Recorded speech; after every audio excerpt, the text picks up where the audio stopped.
Kalau mamanya Sarah kesal dengan tante-tante melarang Sarah Esther ke rumah ini, sebenarnya itu salah paham, Opung Sarah. Jadi saya menjelaskan ke anak-anak ini, dari anak-anak ini pelajaran buat kita.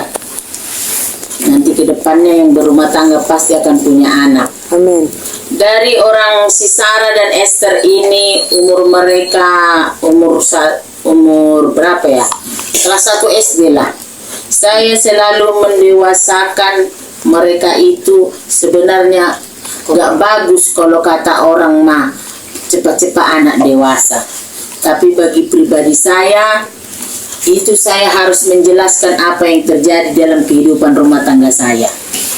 Nah, berhubung orang tua kita ini kan sudah tidak ada pekerjaan, ya kan? Ya. Jadi kami habis berduka.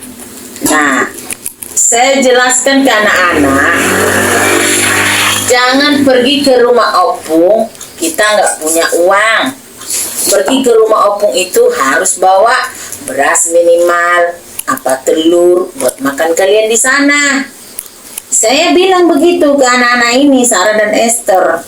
Jadi tidak bisa meringankan orang tua beban, dan ditambah lagi kedua nanti anak-anak kan sudah pengeluaran gitu. Jadi saya jelaskan, dan tante-tantemu kasih berkat sedikit ke opungmu aja sudah bersyukur. Saya sesungguhnya menanamkan di diri saya seperti ini. Saya tidak akan cemburu kalau adik-adik saya semuanya menyenangkan hati orang tua ini. Enggak. Diajak kemana, saya bersyukur. Karena kenapa? Saya nggak bisa menyenangkan hati orang tua karena ada 2 anak. Semakin hari, semakin tahun, semakin pertumbuhan biaya sekolahnya, biaya kehidupan sehari-harinya, biaya pendidikannya, biaya kebutuhannya itu besar nilainya. Jadi kalau adik-adik yang belum punya tanggungan, yang masih anak gadis, silakan. Mungkin pada saat nanti anak-anak saya sudah bekerja, kalian punya anak-anak tanggungan kecil, orang tua kita umur panjang, mungkin kamilah bergantian. Mungkin saya rasa seperti itu. Jadi bukannya saya dengan abang kalian ini melarang anak-anak ke sini bukan karena tante, bukan. Tapi memang anak-anak pencernaannya harus benar-benar dijelaskan. Itulah dari dulu saya, apa yang terjadi di rumah tangga itu saya selalu jelaskan. Uang itu bukan untuk makan saja, untuk keperluan ini, keperluan ini, keperluan ini. Saya selalu katakan itu kepada anak-anak. Jadi kalau kita seorang ibu tidak bisa mengontrol keuangan, tidak bisa nanti semua kita ikuti seperti si rohani yang disaksikan mama tadi itu. Ya betul, pengeluaran anak gadis seperti melebihi seorang ibu yang berumah tangga. Itu salahnya sekarang. Itu salah, itu seperti itu. Kenapa? Saya pun mengalami dulu itu. Saya selalu saksikan dengan Bapak Sarah itu. Aku dulu mengutang sarapan di pabrik, makan siang ngutang lagi, kalau lembur ngutang lagi makan, baju buat pergi kerja mengutang, jemputan mengutang, sisa bayar utang tiap bulan kasih ke mama. Besok hari kedua gajian udah nggak ada uang karena semua serba utang. Nah, jadi dibandingkan kalian yang berempat adik-adikku, lebih bagus lagi perbuatan orang tua kita daripada saya dengan si Rusma dulu. Dan saya bilang tadi siang sebelum kami tadi ke sini, jam berapa tadi hujan belebat-lebat itu datang deras. Saya bilang dengan abang kalian ini di rumah, mendidik anak itu ada perbedaannya. Perbedaannya di mana? Saya dengan si Rusma dengan yang keempat saya bilang. Karena saya dididiknya seperti ini, pasti kualitas saya dengan adik-adik pun sudah berbeda pengalamannya. Nah, jadi saya pun tidak ingin anak-anak yang kedua ini seperti itu. Kamu nggak bisa kamu siapkan sarapannya. Oh, dia perempuan. Saya bilang Sarah dan Esther itu perempuan. Saya siapkan di situ telur. Saya bilang sama bapak masak nasi. Saya bilang gitu. Biarkan mereka menyiapkan apa yang mereka butuhkan. Yang penting ada di situ bahan makanannya. Saya bilang begitu. Lihat tantemu si Rukia. Lihat si Rukia, saya bilang. Udah mama dia. Makanannya aja dia nggak bisa menyiapkan. Hah? Piringnya aja dia nggak bisa cuci. Minumnya aja dia nggak bisa buat. Kalau bisa dia mah dicekokin. Itu dia. Seperti apa generasi ke depan ini kalau tidak belajar untuk dirinya sendiri, mencari jati. Laki-laki saja bisa, anak laki-laki saja bisa memasak, bisa mencuci. Karena ke depan ini tidak bisa istri semua yang mengelola kebutuhan di rumah tangga, yang mengerjakan. Harus bersama-sama perempuan dengan laki-laki. Jadi belajar. Saya bilang, jangan karena gara-gara anak kita hilang damai sejahtera. Saya bilang dengan abang kalian di rumah tadi. Karena kenapa? Tiap pagi kamu bangun jam 5 pagi, ini Alkitab abangmu. Ini sengaja saya bawa. Ini Alkitab abangmu. Terus HP, setiap hari dia seperti ini. Kalau baca firman, ini lampu menyala. Buka Mazmur 91. Ini dia sudah taruh ini. Ada yang merah sama yang biru.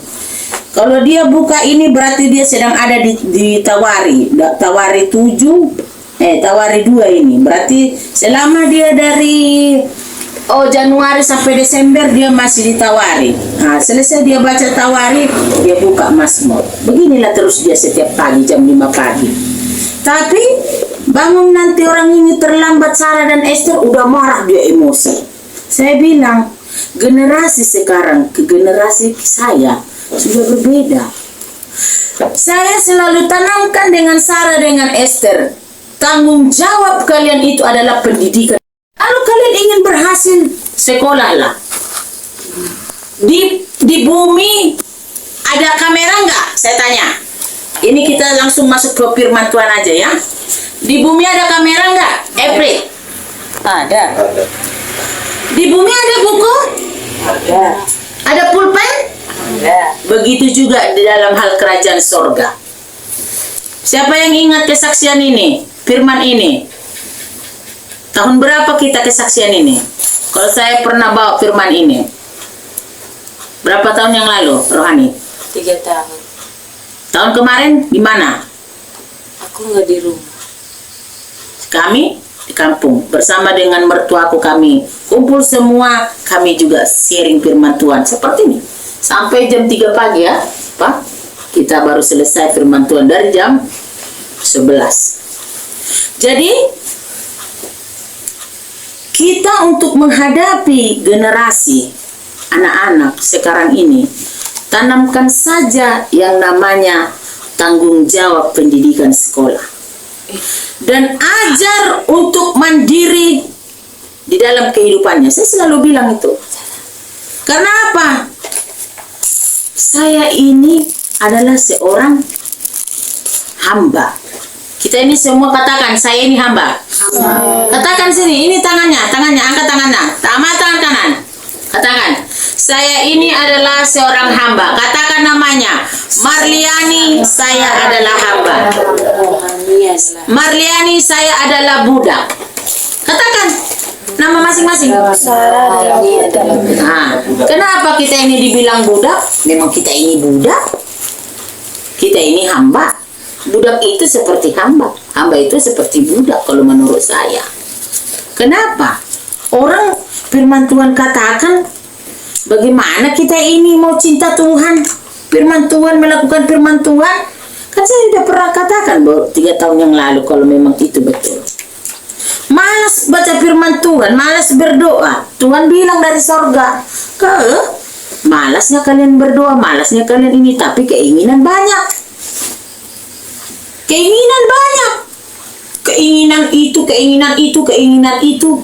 Mau semua. Tapi berdoa malas. Baca firman malas. Memuji menyembah Tuhan malas. Makanya tadi saya katakan, ada 2 arti kata sempit dan luas. Kata sempit itu seperti ini. Kita doa pujian penyembahan ini seperti ini. Tapi kata penyembahan yang luas itu seperti apa? Dimanapun kita.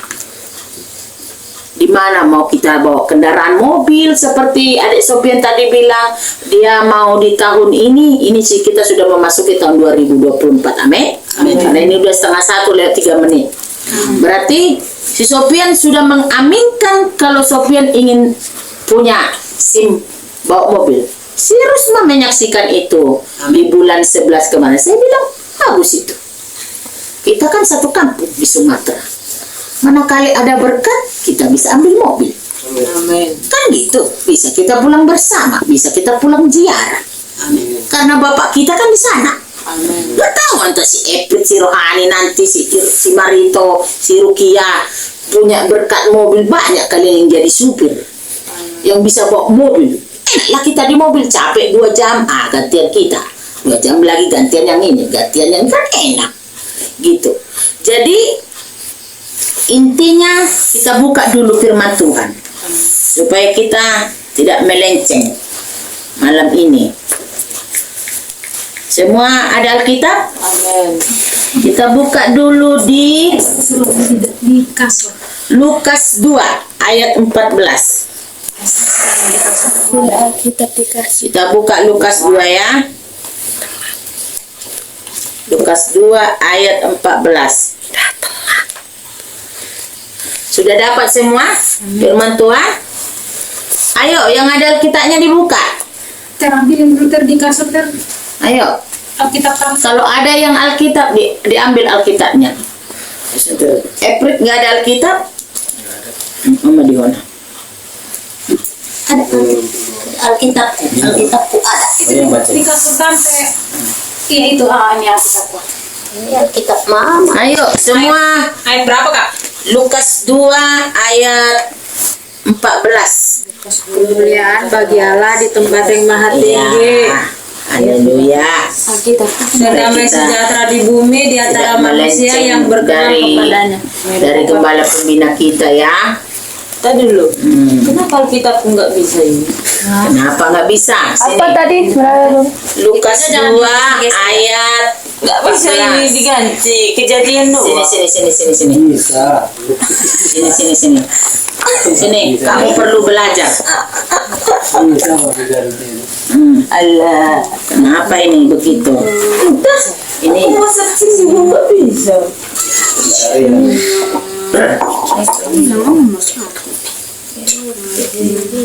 ini beda ini HP-nya ya. Apa ini? iPhone. Apa nama Mora ini tong dah. Ya sudahlah di Alkitab aja. Sudahlah. Hutang itu dia kasih. Ayo. Tani dia hutang. Lukas 2 update com. Lukas 2 ayat 14. Mana Ayo. coba oncom. Sudah? Sudah semua? Kita baca ayat 14. Sesuai dengan tema tahun 2024. Oke. Kita baca ayat 14. Lukas 2 ayat 14. Ya. Kemuliaan bagi Allah di tempat yang maha tinggi dan damai sejahtera di bumi di antara manusia yang berkenan kepadanya. Amin. Kemuliaan bagi Allah di tempat yang maha tinggi dan damai sejahtera.